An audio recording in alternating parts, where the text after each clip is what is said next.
Yeah. So, what was that question you were asking me before? I was asking if you value uh, peace or peace Freedom. or freedom or yes. Yeah. Yeah. And I was kind of saying that, yeah, I value both of them. And for both of them, one needs good governance. And if we're just talking about our present society, I mean, freedom tends to be a word that's sort of encapsulated in different, in ideas of like different rights being secured by government. And we have freedom to sort of do what is in whatever our natural rights are. And we're allowed that freedom because government has certain laws and concepts behind those laws and institutions like police and military that kind of can, to some degree, to a great degree, guarantee that those rights can be exercised, and others don't infringe upon our rights to exercise them and whatnot.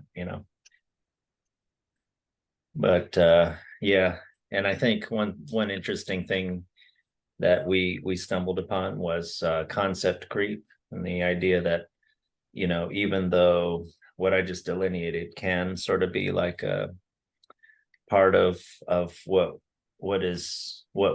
we mean and what is sort of useful to talk about in terms of what freedom means, or peace as well, like the state kind of guaranteeing those things and not having too much control by the state or too little to where there's a lot of those rights being infringed upon. um uh we use the word peace or freedom to start to mean different things than sort of what is sort of can be usefully then can be useful for those terms. So freedom can sometimes start to mean ultimately whatever I want it to be. Like it can be and it can be freedom to freedom for my desires, freedom for my wants, or even sort of a meta idea of freedom to think freedom means whatever I want it to mean, or something for myself, of course. But yeah, do you have any thoughts about that, or what you value more, freedom or peace? Mhm. Yeah, I didn't really have one. I could choose either.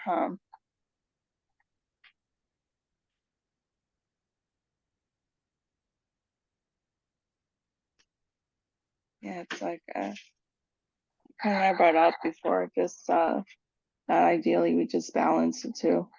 Um, Good governance, which I agree with. Um, and if I had to choose, it's very difficult for me to actually see what I actually care about more. Um, but yeah, I feel like maybe in today's society, maybe people are valuing peace more and or whatever they think peace means. So I feel it's kind of weird to a point where we were just discussing of just how there seems to be like rights or freedom of speech kind of being curtailed uh, at that university, for example, that you were talking about, to kind of move closer to that vision of peace that certain people have. Uh, What do you think they mean by peace? More like freedom, or like my peace is not disturbed, like my sort of psychological state yeah, yeah, I think when it's not peace takes, challenged, my identity. yeah, so I think peace for them just means having their thoughts and feelings and ideas protected and sheltered from anything that kind of disturbs that. But yeah, it's sort of this cycle. We've gone from, yeah, sort of this idea of peace out in the outside world to peace in the inside world, Hmm. sort of a which was maybe before the prerogative of like religious experience or spirituality Yeah. or private life.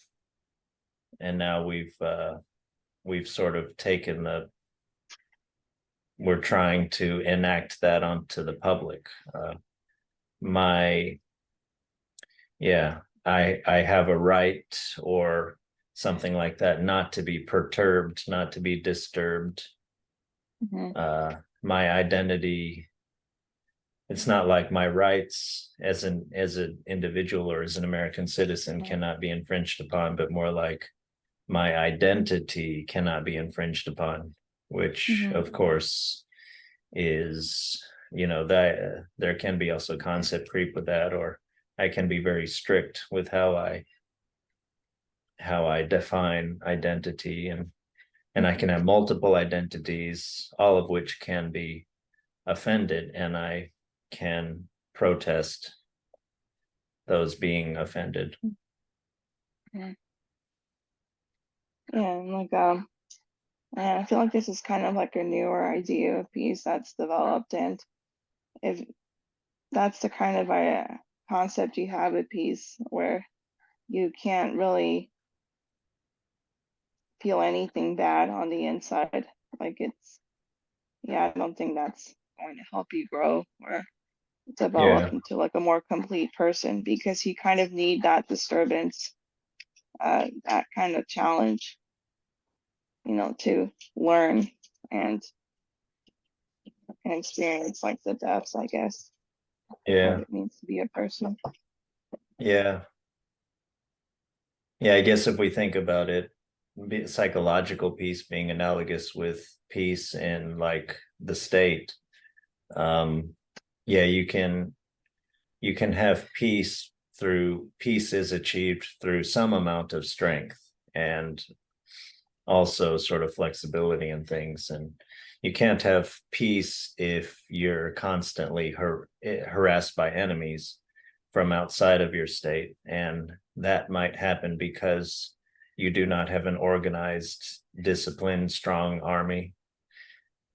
Um, so yeah, you have to have a thick skin, or you have to have a strong kind of psychological defenses in order to have internal peace.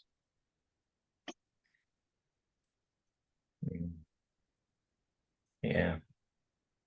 Yeah. One thing that we were talking about earlier this week offline was if humanity is good or evil, or, the world. Sometimes when we say the world, we mean other people. We don't mean like all of the world, like including natural disasters and stuff. But yeah, you were saying that you think either the world or humanity is inherently a little tilted towards evil.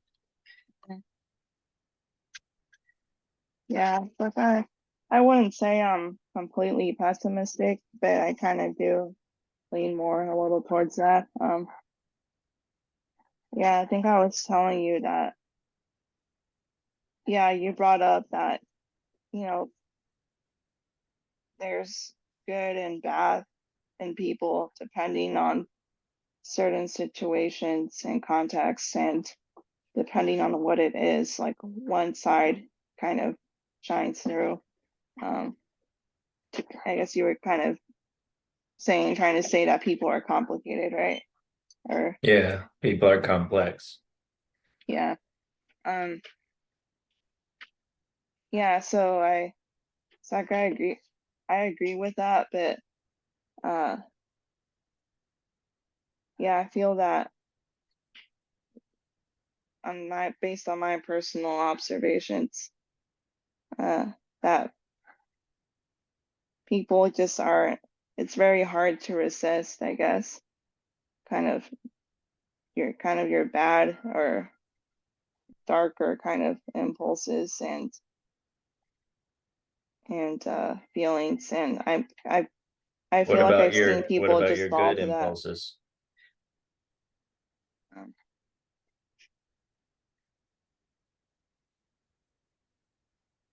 Is it hard to resist those? feel that those maybe are, feel that those are just something that kind of maybe come out more easily when times are good, uh, or when it's kind of easier for you to do that. But I feel that when there's negative or kind of more critical situations or emotions that that person is experiencing, it's just a lot more easy to kind of fall to kind of whatever darkness you kind of have surrounding that.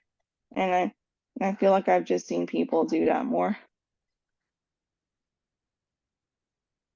Yes, I think even if one has seen more evil, it's better to still emphasize the good.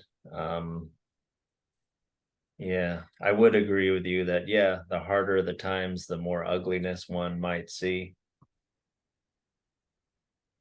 But yeah, I guess I think it's good to try to emphasize the positive as much as you can. And yeah, I do think things get worse, sort of. You do see more ugliness the more desperate times are. But yeah, it's important to, I don't know, maintain that garden or whatever analogy, good city or something inside that you want to use. And I think it's good to watch out for how maybe we sometimes think more badly about the outside world because we're reacting with our own unfulfilled needs.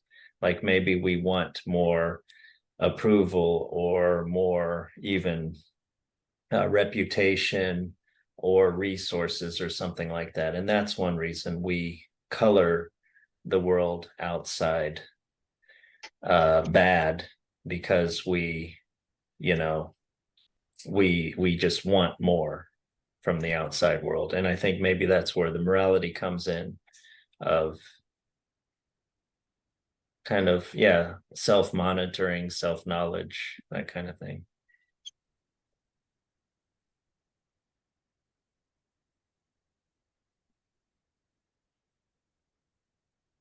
That's where maybe, like, yeah, our griping about the outside world is like a self-awareness alarm to say, hey, like, is this because, what is this about me that is being brought to my attention? So maybe it's, this is another case of where a seeming problem from the outside can be an opportunity for personal growth. Yeah, and I would feel like maybe personal growth is maybe just missing in a lot of people that tend to fall, I guess, to making What bad about for yourself? decisions. Or, um,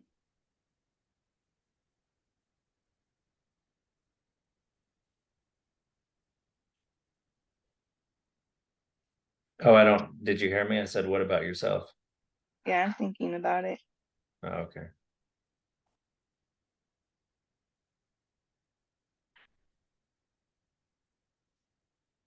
Can Yeah, you I know for repeat me, that I have a question? lot of, huh? Can you repeat the question? I said, what about yourself? A bit before that. Uh, Oh, it's just the idea that, like, if, one, and I know this is very true for myself, if one starts griping about something outside of myself, I could view that as a reminder to kind of reflect about myself. hmm. Well, maybe it's just projection or something. 'Cause I have a tendency to just bottle up all the negative things I feel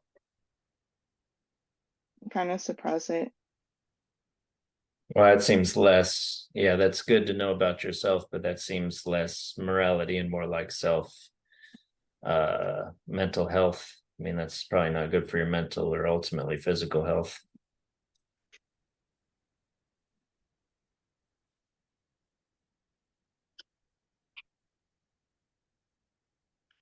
So yeah, another thing about world, I mentioned worldview is kind of something that I think plays into this. You know, like I mentioned to you, I have sort of a natural worldview, sort of like uh a lot of our influence is human evolution, the natural world. We do have an animal side. I mentioned Plato's tripartite kind of psychology. We have like a excuse me, like a bestial side, a spirited side, and a rational side.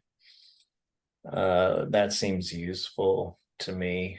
But yeah, I guess since I view us as natural beings in a natural and artificial world, there's sort of no room for the world itself being good or evil. But I think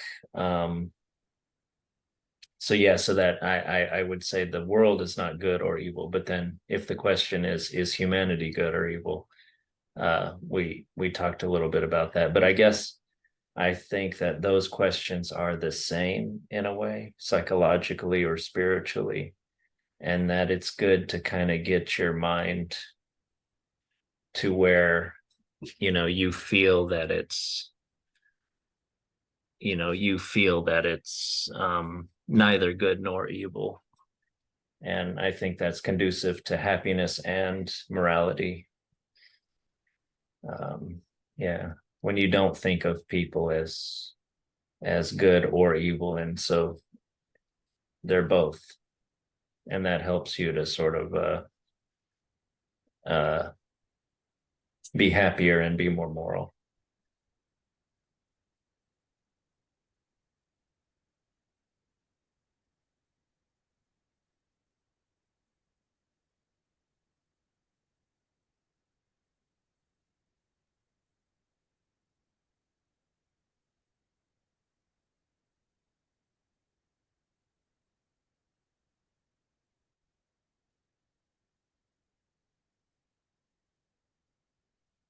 Yeah.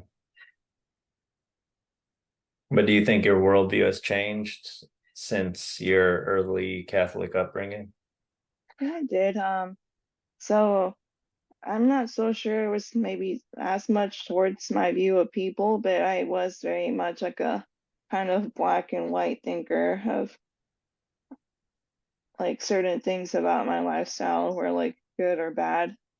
And it kind of What do you led to mean? kind of like from my behavior. So I was always on the lookout for like anything I did that could be a sin. And then that would send me into like spirals of anxiety. I think I was kind of maybe Catholic guilt personified for a bit. And scruples. Have you heard of scruples?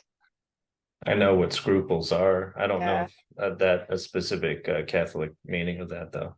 Yeah, it usually means like kind of someone like me that tends to become anxious or very like too vigilant to the point that it's just an unreasonable way to live when it comes to whether they're like committing sin in their daily life and Mm. being a good Catholic or a Christian. So that's kind of what it means in that context. So I had, Scrupulous, you mean? yeah, scrupulous. And then Like we called it like the fastidious? scruples too, as like kind of like a casual way of uh that was just more of a casual term for that. Like you have the scruples, a bad case of the scruples. Oh, okay. uh Makes sense. yeah. So yeah, I think a lot of it just came from I think Christianity might make some people prone to kind of that kind of style of thinking. And with my tendencies and vulnerabilities, I think I became that way. And just every day, like it kind of got to a point where maybe like the religion wasn't even helping me at some points, and just kind of making me worse at times. Hmm. Though I'm not going to You say mean that, you mean too uh, much anxiety and it's not yeah, really conducive to your really being moral? yeah. It was more just not even helping me moral, but just more just fearful of what might happen to me, like in the afterlife. Um, So there was that, and out of that type of thinking, like it kind of lended itself to the way I like ate or exercised. So I would just go on extreme diets, and then when I inevitably binged, I would go on these fasts for several days and then rinse and repeat.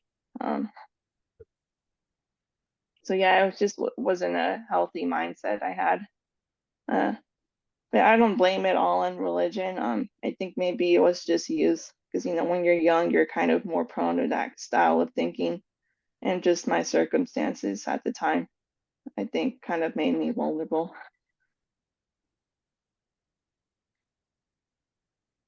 How do you think you eased out of that? I mean, was it partially experience and learning, book learning? Yeah, I think it was experience and book learning. I kind of had to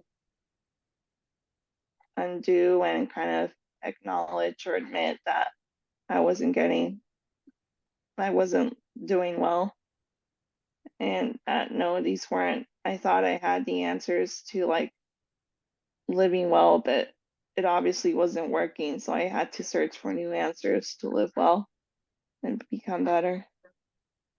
Uh, Yeah, one wants to be moral, but if being moral is making one miserable, that gives you pause. yeah, One wants to still be, it seems like, yeah, you want to have some contact with truth, and you do want to have some level of happiness. mm.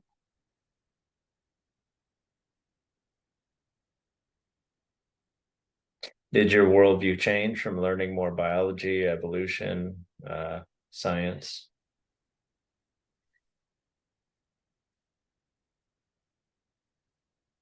I don't think that helped as much. With that for me. I always kind of viewed science and stuff as like, and kind of religion and kind of coexisting on like different planes, I guess. So, um, yeah, I feel it was just more psychology and like self-help, and then like little bits of like philosophy and Buddhism I learned from you. That just really helped. Uh, yeah, I don't really feel that science or anything related to that help as much, but I, I don't know, maybe other people found it useful. Well, what I was thinking is, did science contribute to your worldview, like evolutionary psychology or something like that? Are you saying like as in helping me kind of get out of this bubble a little bit of thinking? Not about helping you at all, but more like just changed your worldview, your view of humanity. Hmm.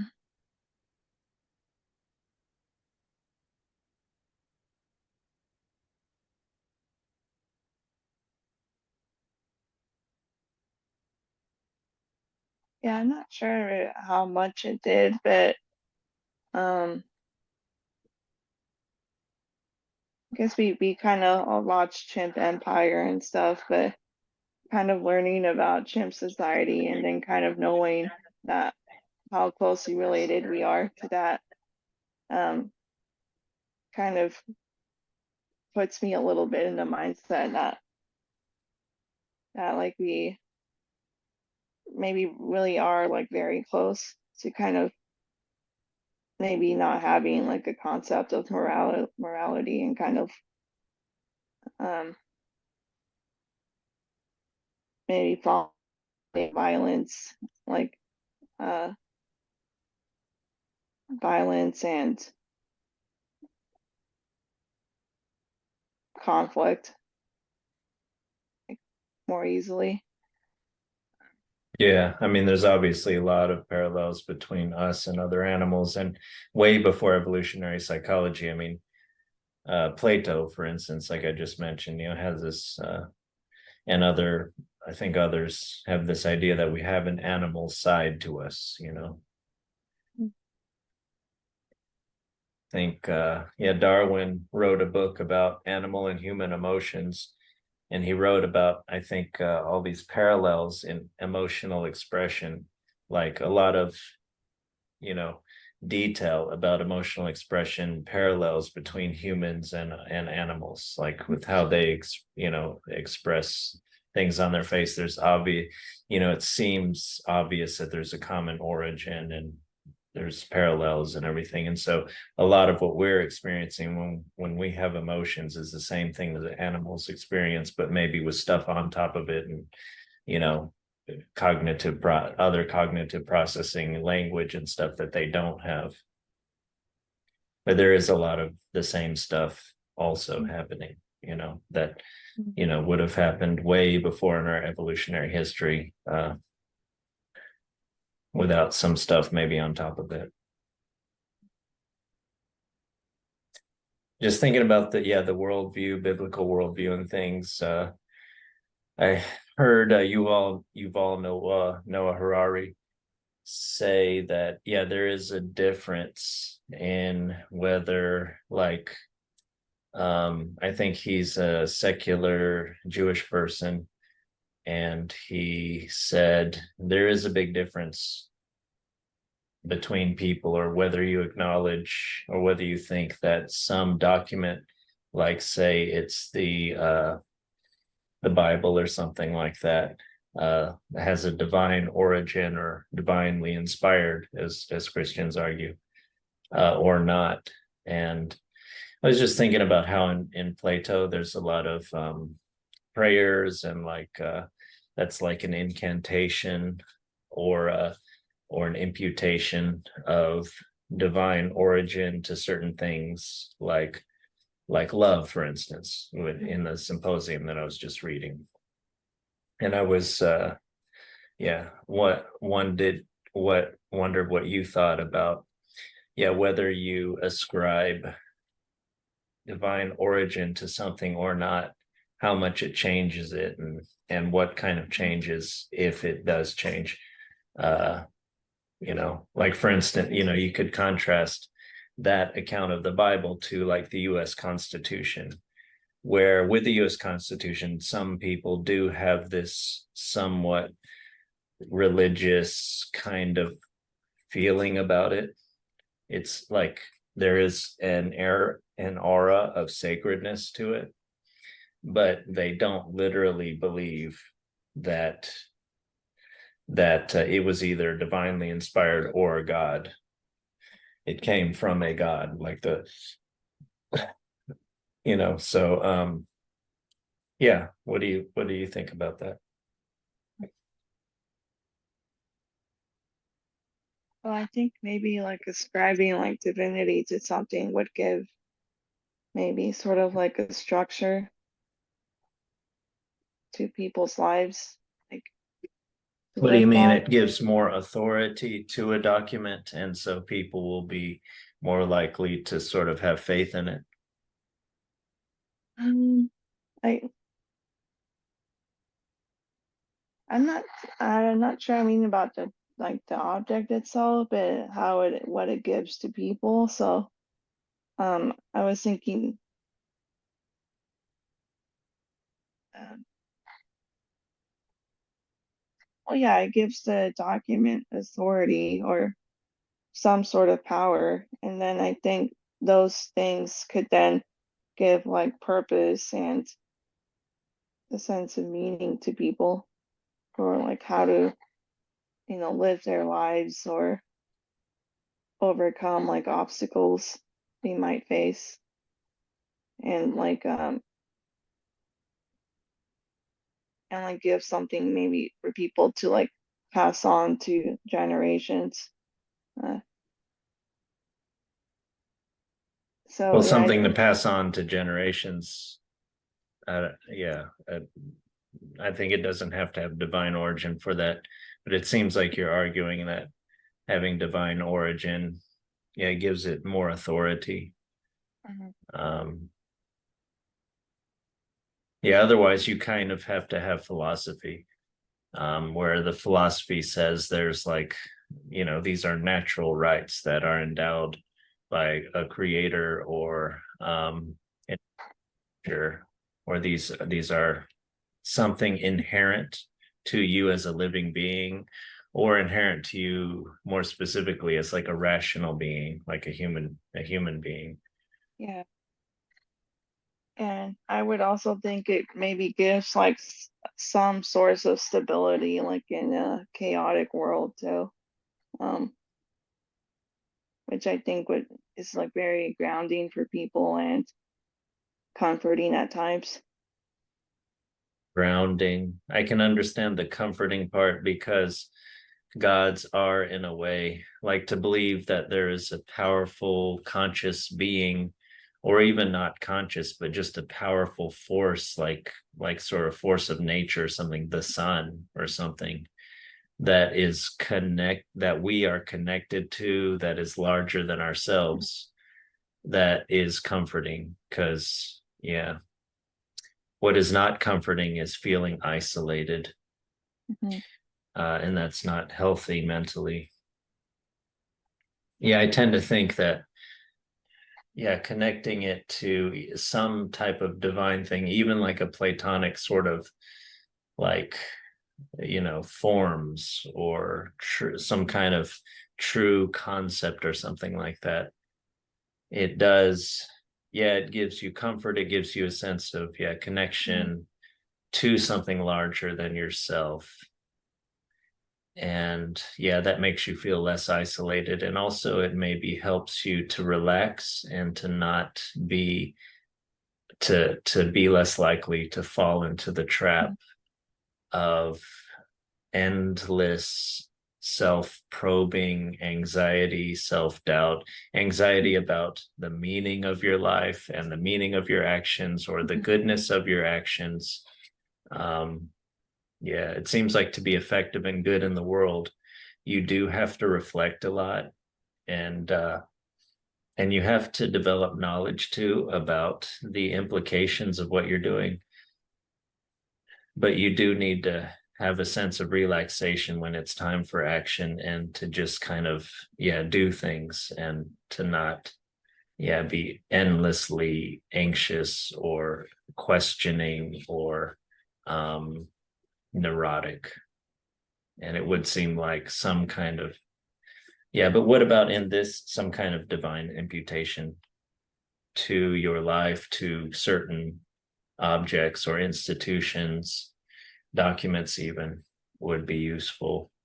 But the problem that people will point out, though, is that fundamentalist religious people will sometimes, yeah, their attitude towards these divinely inspired or created documents or creeds or institutions or group we people, um, can lead to, yeah, extreme behavior, where you start to believe in a superiority or infallibility of one of those things.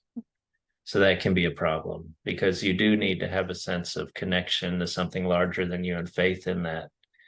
Um, but you also need to have some sort of mechanisms for reflection and self-criticism, debate, you know. Mhm.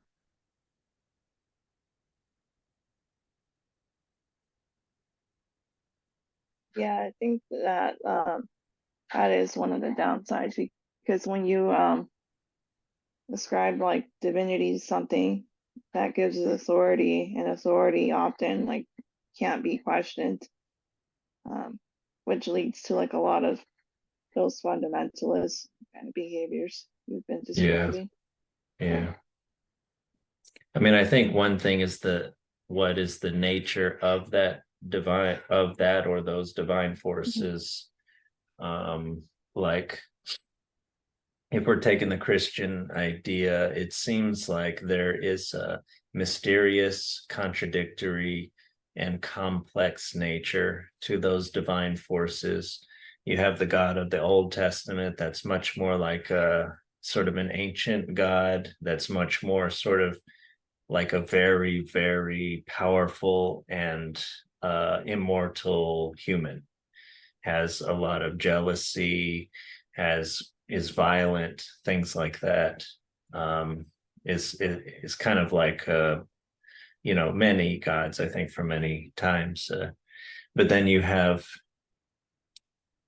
but okay, so and with that God, you can be afraid of offending him, and you are afraid. It talks in the Hebrew scriptures about fear of God, and it does seem like there is some use to that, to be afraid of displeasing, afraid of incurring the wrath, because as we were talking about before, I mean, there is a lot of petty, uh venal, selfish, violent, lustful tendencies within human beings, and maybe if you only think of a benevolent God, you sort of are not afraid to offend that God.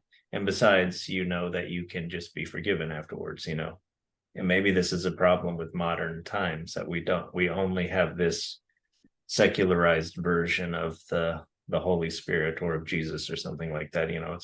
I'll just, it's like from, I think, the movie From Dusk Till Dawn or Desperado or something, where like Antonio Banderas plays this assassin or something, and like he's gonna go into confession or something like that, but then he's like, oh wait, I'm gonna go kill some people. I'll just wait until after I kill those people, then I'll go into confession. I mean, I don't want to have to do two trips, So, but but that's not the point of confession. Is not like I always have a get out of jail free card. I can just, do whatever I want to and then just confess. That's kind of not the point, right? So maybe there's a usefulness to the having the jealous, wrathful God, you know. And there's much more use than that, but can help, control. There is some use maybe to having to fear of God. But then you have the Holy Spirit, and you have Jesus, who they're more loving and mysterious gods, and there's usefulness to that too. But anyway, what I'm just trying to say is that by having a complex, mysterious, contradictory divine force, it keeps that divine force really far away from you, to where you don't feel like you can really grasp it easily. And so maybe you will sort of still kind of be on your toes to sort of seek, a higher path in life, and more, you're not there, you're not even close to where you should be morally or spiritually. And so, but if you maybe in a simply naturalistic religion, I can imagine a very simple sort of religion where maybe like in ancient religions, maybe that weren't really so moral, where you can start to just get really not compassionate towards outside groups, and sort of too warlike and everything. So I think, it depends on the nature of that divine, of that divine or divine forces that determine, their sort of goodness or badness.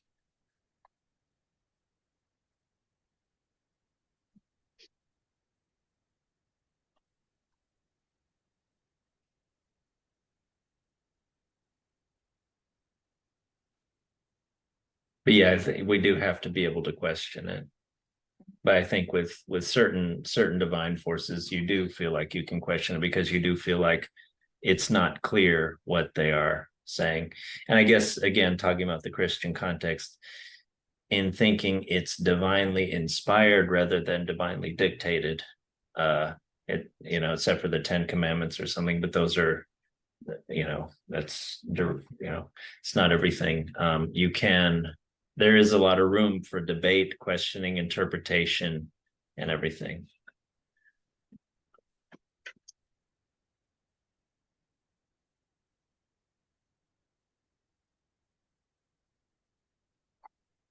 So do you see like maybe other problems that could come with just giving things divinity? Not here. Yeah. I mean, obviously there's problems. We could delineate more of what we just talked about, but not so much. And I wonder about the problems of not having that. I was just thinking, yeah, about the Constitution and the Declaration of Independence, the sort of founding documents of the United States, and how people have pointed out that people sort of they start to grow some sort of religious kind of faith in them. But I don't think that's, yeah. If that becomes fundamentalist, then that can be dangerous. But I think it's natural to sort of have this American religion. I think in a way that religion is dying, just like Christianity seems to be.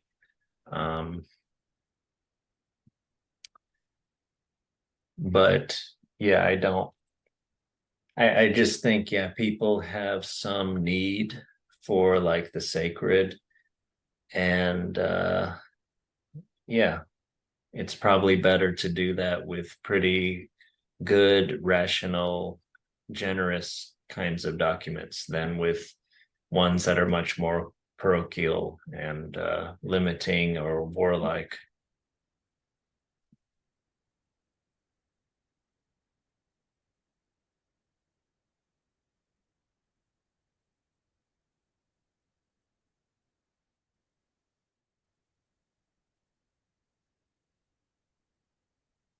And like, do you have ideas for what your document would have? Your divine document? What do you mean? Just, I don't know, just like anything it would contain or ideas. I mean, what do you mean my divine document? Like as if I were founding a country or something like Yeah, that? yeah, a religion or something. I don't know. I don't think I would be a Solon, like a founder. I'm more like I would probably play more the role that I imagine or envisage playing right now, Mhm. like in this world, in this life, with kind of having conversations and sort of hinting at and somewhat delineating, if this then this, oh wait, if this then this, depends on the assumptions. So yeah, I'm not really into, like, I don't like fantasy literature that much, and yeah, I'm not that much into going deep into what a world that I would sort of create would be. I'm more like, yeah, I'm more into just the conversation and understanding and things. So I think that has a role in any state, uh, extant or future. But yeah, I don't see myself as a Solon or a Lycurgus or a Thomas Jefferson or anything. Mm. Do you have any ideas for if you were in that role, what you would say? Everyone has to exercise. Yeah, put exercise, looking after your body, like physically and mentally. So you would have a cult of the body. Yeah, physically and mentally, though, not just the body, because that's not the most important thing, or at least it's not the only thing that should be looked after. Um, Maybe you would have state therapists that everybody has to have like a session with, and they would mm, get down notes and they would try to prevent people who would be future criminals or future rebels or future or just yeah, can be used to control them by the state, but also, but under the aegis of like mental health, and maybe also genuine like mental health in some ways. Yeah. Well, probably not too much of that because I, you obviously know, like I've been monitored a lot, and I hate that. um, Yeah, yeah, uh, yeah, there's that. Maybe something about moderation and balance too. Like I liked a lot of the principles of Zen Buddhism. Um, you taught me about, so maybe something for that to maybe uh reduce anxiety or just unhelpful frames of or thinking that just yeah, feed mental health issues. yeah.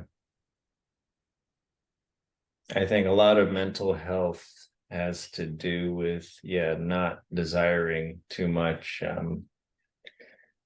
not feeding desires too much. And that's kind of very different from the sort of market capitalism that we kind of have. I mean, I'm not Mm, anti-capitalist at all, but it's more like the marketing part and the consumer part that I'm more mm, at not at ease with.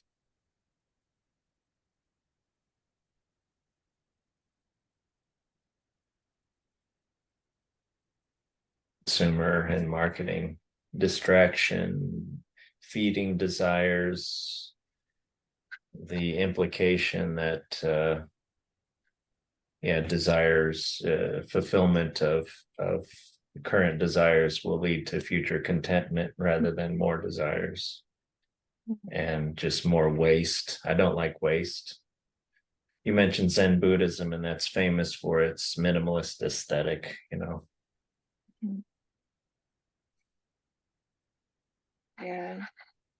And speaking on consumerism, like I would make some rule that sacred days and consumer days can't be too closely linked in the same week. So I'm obviously thinking of Yeah, like Thanksgiving and Black Friday. yeah. Yeah. I don't know. I don't know about legislating those things, but probably some legislation could help. I tend to favor much more practice, you know, cultural sort of uh practices and understandings rather than legislation. Yeah. Yeah. But I do think, yeah, us mixing the sort of, there does need to be, yeah, some sacred days or semi-sacred days, holiday holy days, that where there's some sort of rest from regular work, and maybe, yeah, where one's attention is put a little bit towards the values of that society and the certain persons and events and entities or things like ideas and things that can, yeah, certain days for those things. And yeah, it is too bad kind of sometimes when we, yeah, when we dump a lot of consumerism on those things, because yeah, companies know that, okay, yeah, people are feeling festive, they're drinking or whatever, let's sell them more stuff, and as part of this whole thing. But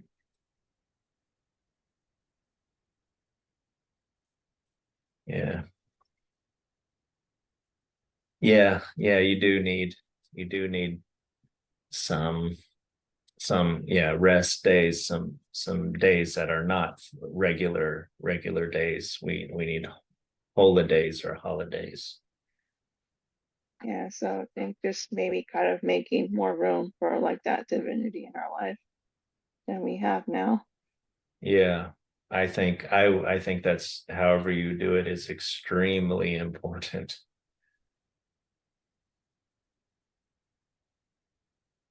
Yeah.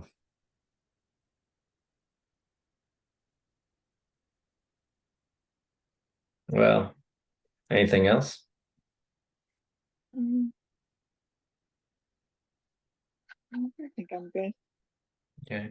Well, yeah, maybe next time we didn't get to talking about shame and shame's role in like philosophy or in life and maybe ideas about maybe talk about how shame is maybe underemphasized in today's culture. Yeah, because shame is a big part of Plato. Like, what should we feel shame about? Or, you know, like in the symposium, the speech of Alcibiades, where he talks, and he's actually a historical person, not just a character in Plato, and he's actually famous for sort of being a young student of Socrates, but also he later becomes like kind of a tyrannical figure after the sort of the Athenian loss in the Peloponnesian War.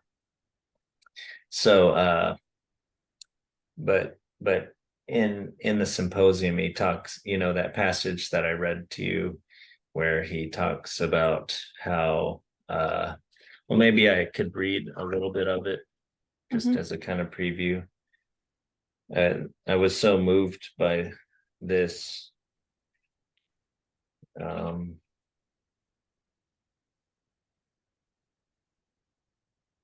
At any rate, whereas most of us pay little or no attention to the words of any other speaker, however accomplished, a speech by you talking to Socrates or in praise of Socrates, or even a very indifferent report of what you have said, stirs us to the depths and casts a spell over us, men and women and young lads alike. I myself, gentlemen, were it not that you would think me absolutely drunk, would have stated an oath the effect of which his words would have his words have had on me, an effect which persists to the present time. Whenever I listen to him, my heart beats faster than if I were in a religious frenzy, and tears run down my face. And I observe that numbers of other people have the same experience. Nothing of this kind ever used to happen to me, etc. But my soul was not thrown into confusion and dismay by the thought that my life was no better than a slave's. The condition to which I have been reduced by our modern Marsyas, who is connected to Dionysus. He had a famous contest with Apollo, which he lost, and his skin was flayed, with the result that it seems impossible to go on living in my present state. You can't say that this isn't true, Socrates. And even at this moment, I know quite well that if I were prepared to give ear to him, I should not be able to hold out, but the same thing would happen again. He compels me to realize that I am still a mass of imperfections and yet persistently neglect my own true interests by engaging in public life. So he talks about how, I mean, that seems to me to be a very important role that a successful holy man or philosopher or something should play in a society where it makes people, I mean, in this passage, it's like he's both moved, extremely moved, and also moved to question himself and to become a better person, basically. So I just wonder what, yeah. And Plato emphasizes the role of shame in self-improvement. And I thought maybe we haven't talked about that this time, but maybe we could talk about that next time. Sounds good. Okay. Well, yeah, be impeccable with your word. Talk to you a little bit later. Yeah. Okay. Bye bye.